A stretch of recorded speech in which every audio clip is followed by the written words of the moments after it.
Hello welcome guys ইসলাম test YouTube চ্যানেলে আপনাদের প্রত্যেকে জানাই স্বাগত। তো আজকে একটা বিরাট আপডেট উঠে এসছে, গতকাল রাত্রেই নোটিশটা পাওয়া গিয়েছে। তো যদিও রাত্রে ভিডিওটা করতে পারিনি, তো সকাল সকাল এটা একটা ভিডিও বানিয়ে দিচ্ছি। সবার জন্য একটা সুখবর, ঠিক আছে? আমাদের রাজ্যবাসীর কাছে একটা বিরাট অপরচুনিটি। ফায়ার অপারেটরের একটা নতুন রিক্রুটমেন্ট হতে চলেছে এবং এর ফর্ম ফিল আপ খুব তাড়াতাড়ি আসতে চলেছে। এই তার অফিসিয়াল আপডেট, ঠিক আছে? এখানে ভ্যাকান্সি যদি বলেন তো কতটা আপনারা এখানে দেখতে পাচ্ছেন, ঠিক আছে? 1000 ভ্যাকান্ট পোস্ট এখনো পর্যন্ত।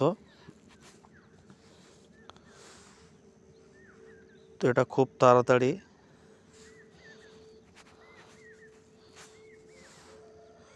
তাড়াতাড়ি অর্থাৎ ফেব্রুয়ারি মাসের মধ্যেই নিয়োগ আসতে চলেছে, ঠিক আছে? তো সবাই মোটামুটি আপডেটটা জানার পরে থেকেই প্রিপারেশান স্টার্ট করে দিন, যেহেতু সামনে ভোট। এবার অনেক রিক্রুটমেন্ট আসবে, ঠিক আছে? ডব্লিউবিপি তো আসছেই, কেপি আসছে, ফায়ারেরও এটা আসছে 1000 ভ্যাকান্সি, ঠিক আছে? তো এরকম ভ্যাকান্সি আসতে থাকবে, যেহেতু সামনে ভোট, সরকার কাজ দেখানোর চেষ্টা করবে। তো এর মধ্যে ভালোভাবে প্রিপারেশান নিতে হবে। আজকের ভিডিওটি এটুকুই, একটু ইনফরমেটিভ বলে মনে হলে চ্যানেলে অবশ্যই সাবস্ক্রাইব করে পাশে থাকবেন এবং একটা লাইক করবেন। Thanks for watching.